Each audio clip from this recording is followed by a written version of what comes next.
Hello friends, today is our first part in the series titled Intro to Arabic Letters and Sounds. Different types of Arabic. And click on the bell for updates.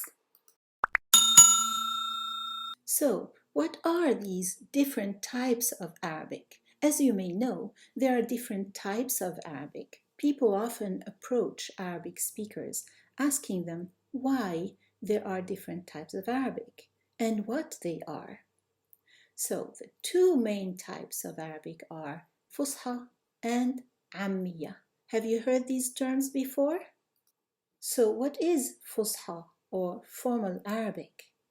Well, it can also be called classical Arabic, and that is the Arabic found in the Quran, as well as old poetry and prose.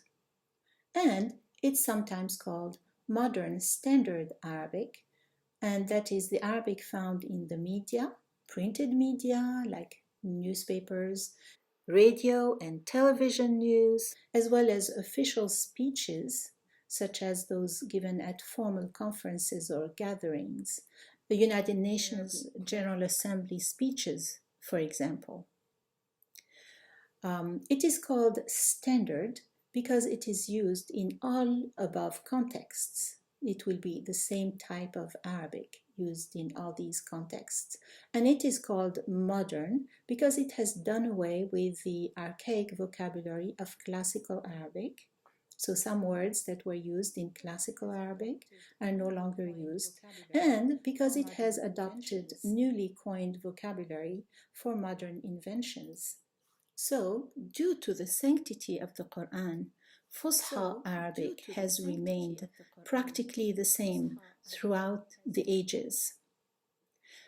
People hesitate to make any changes because of their respect for the Quran. So Fusha, also called Standard Arabic, adheres to the grammatical structure of Quranic Arabic and has not changed throughout the centuries due to the sanctity of the Quran. The second type of Arabic, Ammiya, referring to spoken or colloquial Arabic used for everyday communication, however, did change. Thank you. Shukran. In our next lesson, we will talk about Ammiya, or colloquial Arabic. Continue studying. Check out other videos on this channel. Check out my podcasts. And check out my books on Amazon. See you at our next lesson. And click on the bell for updates.